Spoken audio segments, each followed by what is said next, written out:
everybody. Welcome back to the 80slashers.com YouTube channel. In today's video, we are going to take a look at Bloody Moon. We're gonna talk about this 1981 Spanish slasher from the exploitation director Jess Franco. We're gonna, like I said, we'll go through this whole thing. We'll talk about the the plot of the film, the setting, all the kills, all the nudity. We'll talk about the Blu-ray itself, and we'll just wrap it up with some final thoughts. Let's get into this. So this is like I said, this film is was made in 1981. It was shot in Spain by Jess Franco. If you're not familiar with Jess Franco, he's like a Spanish director, very well known. He like as like an exploitation director. He basically directed all kinds of just crazy off the wall type films, like the stuff like from like the Nazi, like the how do you say, like the Nazi exploitation films, like um I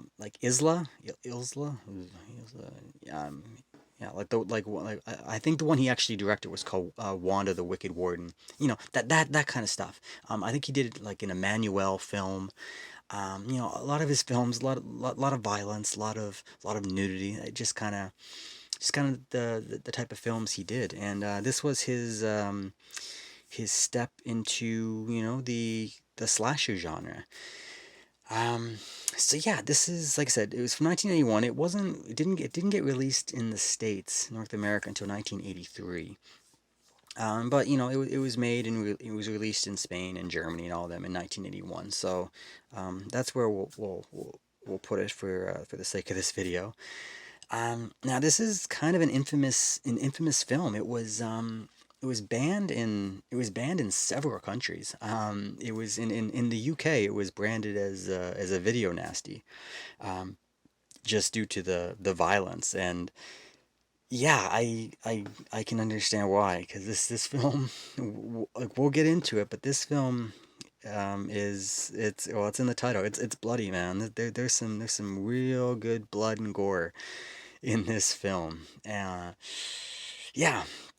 Now, like a lot of these European films, like these films that are made in like in Spain or Italy, this is kind of a like a slasher giallo hybrid. I would, yeah, this one's pretty split. I'll tell you, like a lot of these ones, some of them they lean a little more one way or the other. I feel this one's kind of almost right down the middle. It's structured like a, like it's structured like a slasher. Like a lot of the same tropes are used within it, but there is a lot of giallo elements that are just all mixed in. It's kind of like I said, it's right down the middle. It's kind of mixed, blended together. Um, they do a really good job. Like the plot of this, which we'll talk about. The plot is very giallo like. There's always a little, it- the plot gets a little convoluted at times, but it makes sense eventually. But that messy, what's going on, and then like some like red herrings thrown in, and yeah, it's very giallo like in that sense. And just like the style and tone of it. It's yeah. I found this film is very similar to it's very similar to StageFright. If you've seen that, I've done a review for that film on this channel, so I'll link to that below. But kind of like the tone and style of StageFright, there's some similarities with this film, and also even like New York Ripper, just for like in Maniac, like those, like for the kind of like the sleazy, the grimy sleazy feel. This has that as well, and those are both known as like sleazy 80s slashers. New York Ripper is, again, it's like an Italian slasher film. Um, so yeah, that's the type of film this is. So it's pretty cool. One thing I want to mention is um, the music, the score in this film.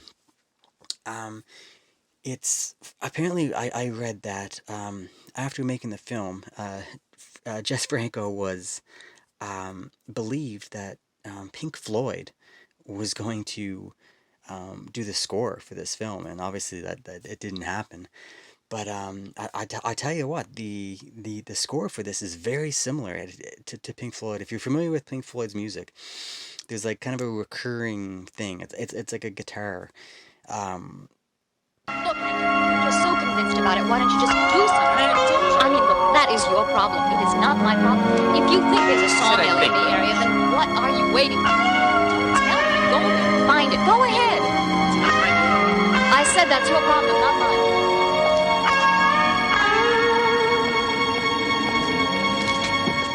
yeah, it's just like the score with just basically a guitar, and it's very Pink Floyd sounding, so it's kind of cool. I'm a big Pink Floyd fan, so I liked that about this, so it was kind of neat. Now I don't know other versions what you can get, but for this particular version, this was dubbed, so um, yeah, that was the only option I had was dubbed, and that always makes the audio a little weird, but yeah, that's fine. So all right, that's what this movie the general consensus of what this movie is. So yeah, so let's get into the review here. So let's talk about the plot. All right, so this film, um, I don't want to get into too many spoilers if I can. I try to avoid as much as I can, but so spoiler warning, there might be some brief things, nothing major that's going to ruin the enjoyment of the film for you. But yeah, so this film opens up at like a school, like a college campus. Like it's kind of like a boarding school, and yeah, there's like a party going on, like a masquerade mask party, and someone who works at the school there, he's kind of deformed, and he attempts to rape, and he eventually kills a woman, and it's a big thing, and then we it skips forward 5 years, and we see that he's getting released from his from, like, I guess, the mental hospital, to his sister, and she takes custody of him, and they go back to the same school, and we find out that they're people that own and run the school, with like an elderly aunt, and there's a headmaster, and there's like some people, staff that work, like work the grounds at the school, and then he comes back just in time for the new school year to begin, and all these um, it seems like they're all German women, German or at least Scandinavian women, are showing up, um, to attend classes at this language school, and I guess they're going to learn how to speak Spanish. Yeah, so I don't know why. It doesn't really explain, but so yeah, and of course the girls start ending up dead. Someone's going around knocking these girls off one by one, and it plays out from there. There's a mystery: who's doing it, why they're doing it, what, blah blah blah. Like it's your typical, like I said, it's very giallo like. You get like the dark shadow with the gloves and the mask and like the big knife, and yeah, it's a typical plot for um for a giallo type film, but yeah, it's good. It's a good plot. Good. It's I enjoyed it quite a bit. Now, like I said, the opening scene I talked about, where the guy, there's no spoilers there. It's like literally the open scene. When he's like attempts to rape the girl and he ends up killing her. That scene, like, just right when, like, the film opens, you get this scene. It plays out, and it's fantastic, and just a great way to open the film. So yeah, it's just right from the beginning, I had a smile on my face. I was like, I think I'm gonna like this film. That was my thought. Even before the opening scene was done, I was saying, I'm gonna like this film. This is my first time watching it. I don't know if I mentioned that. This was my first time watching this. So yeah. So but yeah, like I said, the plot was it's not typical of American slashers. It's It's kind of more European. The plot's not as straightforward. They try to make it a little complicated. They try to throw you off. Um, and another thing that you don't typically get in American films is there is an incest theme going on in this film, and it's not just thrown in for whatever reason. It's kind of plays an important role in the overall story. And there's some scenes that are like incesty, little weirdness going on between some family members. Not nothing over the top, but enough that you're like, yeah, kind of, yeah. So there's that. um, yeah, but like I don't know, just the way the whole story unfolds, and just like the filming style of it, like I guess it's just as a Spanish slasher, I just really like it. I like watching a Spanish slasher. I know Pieces is another Spanish slasher. Um, I didn't get too much of a similar vibe between those two films. I guess there is similarities. The look of it, I guess, because if they're being filmed in Spain. But this one feels more Italian, more giallo, I guess I would say, if that makes sense. Um, but yeah, and so yeah, I just like the look of Spanish slasher. It's who knew? It's good. They have a good style. Um, the ending of the plot, it's pretty dramatic. It's like almost like soap opera level, but again, it's kind of par for what you usually see in giallos. So it's good. It's really solid. So yeah, like good plot. Like I said, a little confusing at the beginning. But that's usually how these films are. But by the time it plays out, it all makes sense. But by the time the film wraps up, you understand everything. It makes sense. There's no stretching your beliefs or anything like that. It's good. It's some red herrings throw in there for to keep you off balance. And yeah. So overall, good plot. I enjoyed it. All right, so let's get into the setting.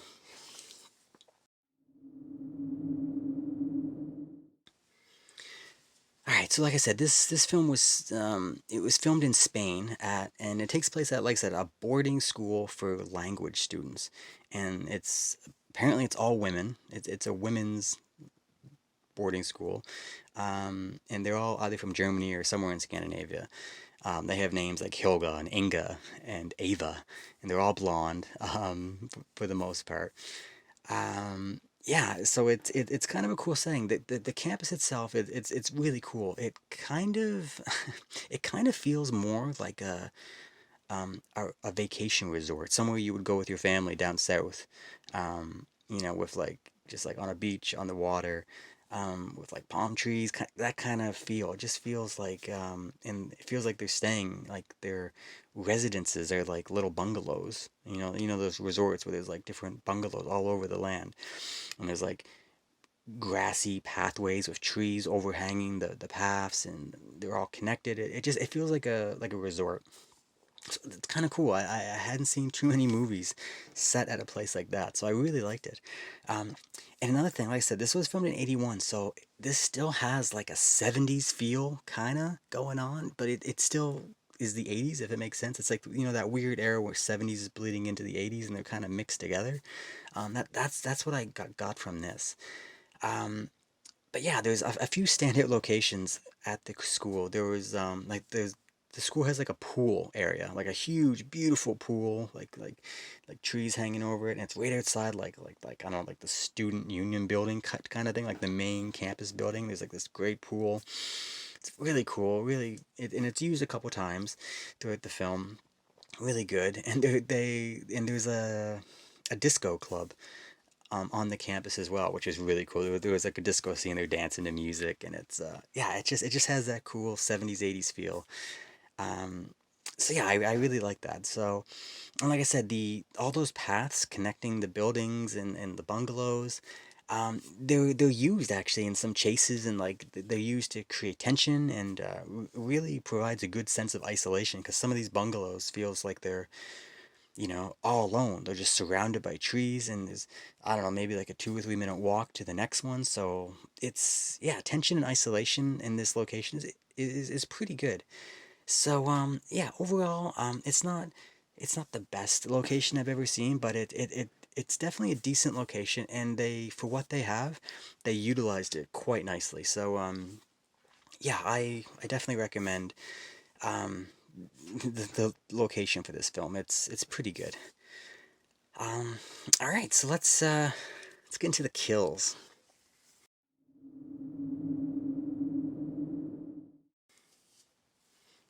All right, so the kills in this film, I counted.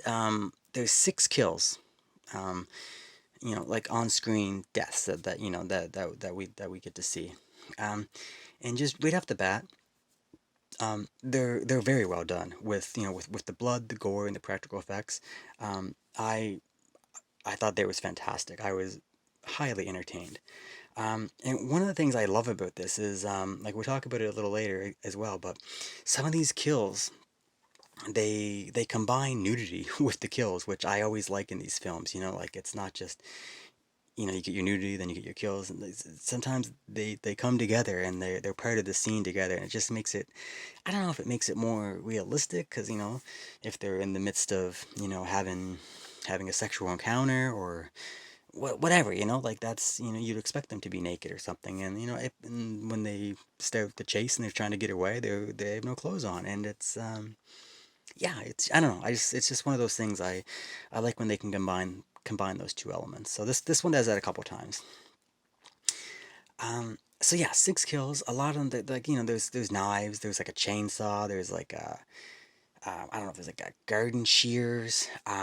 There's a good variety of the weapons and the types of kills, but there's this film has a highlight kill, and you can see it right here. This I don't know. This isn't. I don't know who this is.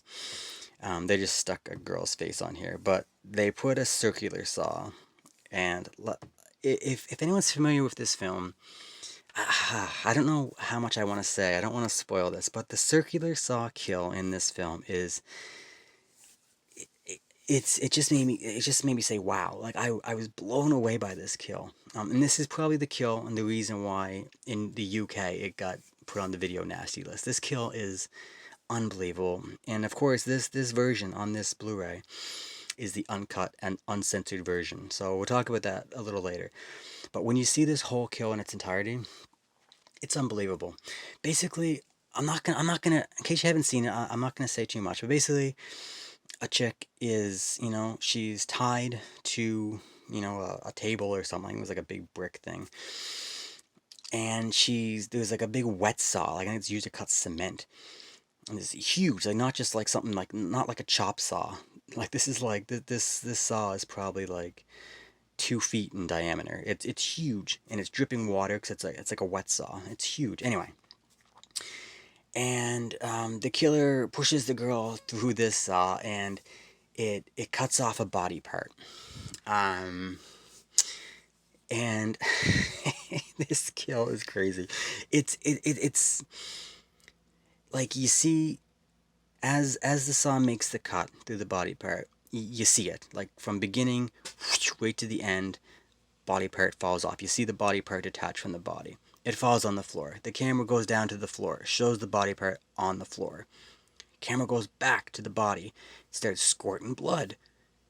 Cuts back down to the body part on the floor. The blood sprays on the body part. The camera goes back up, and it's so long, and there's no cuts. It's just you see the whole thing. It's wild, man. I'm telling you, it might be the most graphic kill I've seen in this entire genre. I couldn't believe it. I was just like, wow, that was graphic. Wow, they showed a lot. They didn't cut away. They did a fantastic job to make the body look like it was missing pieces. Um, it was fantastic. The only other kill, and I'm just thinking, like, only other kill in the entire genre that I can think that may compete with this, There's a bandsaw kill in Intruder from 1989. Anyone who knows that movie knows exactly that kill. There's like a bandsaw and like a butcher shop in the deli, and someone gets their head head run through a bandsaw, and that one's brutal. I think this beats it though. I'm telling you, like that was always my top tier kill. That one from Intruder. I think this one takes it. It's bad, but it's good. Like it's bad and good in the same way. Anyway, I won't go on too much about it. It's such an amazing kill. Price of admission alone, just for this film, it was worth it. It was fantastic. Um, Now the kills themselves, they're spread out. Not too bad. Like there's some at the beginning, and then they slow. There's a little lull, and then they pick up. But it's definitely at, all the like the end of the film is kill heavy. It's not all right at the end, but it's a little, like I said, a little end heavy, but I feel like they were spread out pretty good. I wasn't bored. There wasn't like a big lull, and you know what? We'll talk about it next. When there was a lull in the kills, there wasn't a lull in nudity, which we'll talk about soon. Um, the only complaint I'll have about the kills, like I said, in this version we had the uncut, uncensored version. That footage was put back in, and it's not good. The quality of it is not good. The one with the circular saw, it was pretty good, but there was, I think, two other kills where they inserted footage, and some of it looked terrible. But it's here. We get it. I'm I'm glad we at least have that. Um, but yeah, so overall, this film had great gore, good blood, really good practical effects. It's not the strongest because not every single kill had it. Some were better than others. There was, if I was to rank these, the circular saw would be number one, and the other one would be just okay. Um, but all you need in this film is the circular saw kill. It's fantastic. So yeah, so overall, I really enjoyed the kills in Bloody Moon. All right, let's uh, let's talk about the nudity.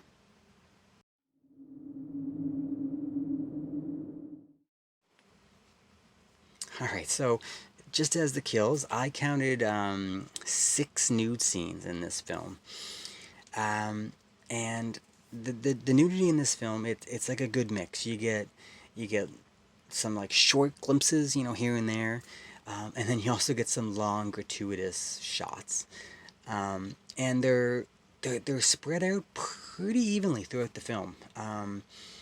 It's yeah, like it starts right at the opening scene and right up to the end. It's pretty yeah, it's evenly spread throughout the whole thing. And if the women aren't like naked or topless, they're wearing like a see-through clothing. So, so 6 scenes where they were completely nude, but there was probably 4 or 5 other scenes where they were wearing like shirts that you can see completely through. So yeah, this film was not lacking for nudity. I'll have to say, every single woman in this film is absolutely beautiful. Um, a lot of the American 80s slashers, they had one or two really good looking women, and then there was a couple, that were, you know, I don't want to say anything. They were just, there was a couple knockouts in each film. This film, every single woman was absolutely beautiful. The only other film I can think of that is comparable in that regard would be Torso, which is a Italian slasher slash giallo film from the 70s. Fantastic. If you haven't seen it, check it out. But yeah, that film um, had really beautiful women as well. But yeah, Bloody Moon, every woman is just absolutely beautiful. Yeah, and it's funny, like this, like when I talk about like gratuitous nudity, there's apparently at this, like I said, it takes place at like a college campus, and apparently on this college campus, when you're laying around the pool, you're allowed to topless sunbathe, which is hilarious. And people, people were going to class, and people were like trimming the foliage by the pool, and there's women just shirtless walking around. It's hilarious. So it's yeah, that's the type of film this is. Lots of nudity, and it's sleazy. Like the nudities in the sex is sleazy. Uh, like I said, that if you're familiar with Jess Franco, that's just like the feel of his films. Yes, and it's this film is no different. So, and like I said, it some of the nudity, like I said, it got incorporated in with some of the kills. Like I said, and that also makes it kind of sleazy because there's sex, there's nudity, there's violence. It all blends together. And it just yeah, it's great. I loved it. So yeah, for in terms of nudity, this is a good one. There's quite a bit. Yeah. All right, let's talk about the Blu-ray itself.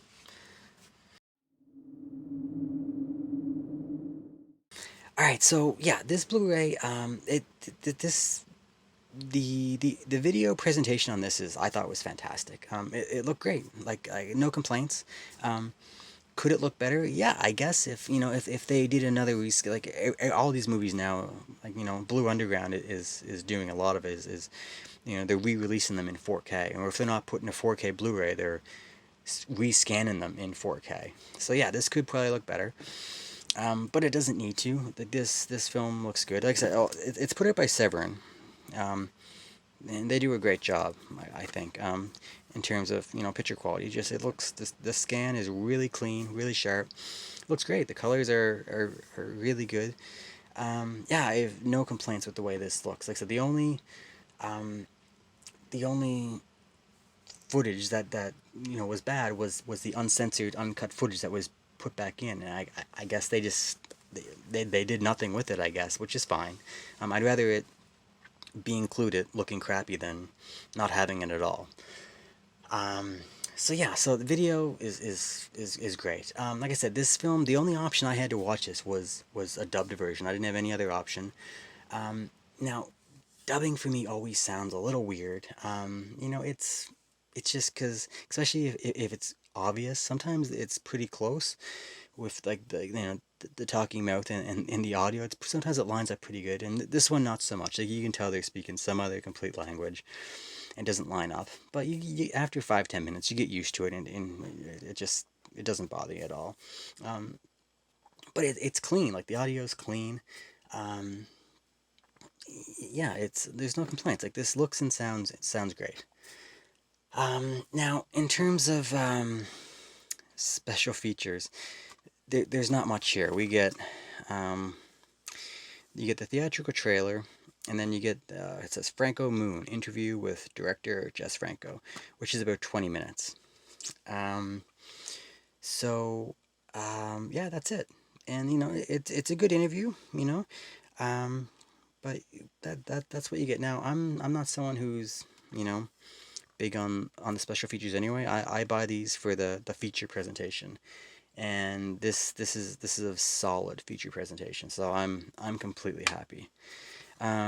Blu-ray itself, like again, nothing too fancy. No reversible cover art, just a single Blu-ray disc. Solid case though. Like I love these. Like they don't get those crappy little recyclable cases there. This is very solid. Um, yeah, so good Blu-ray. Definitely recommend picking up if you can get it for the right price. It took me a while to get this because it was always a little pricier, but I eventually found it for a decent price, and yeah. All right, so that's briefly the Blu-ray. So let's just move on to some final thoughts.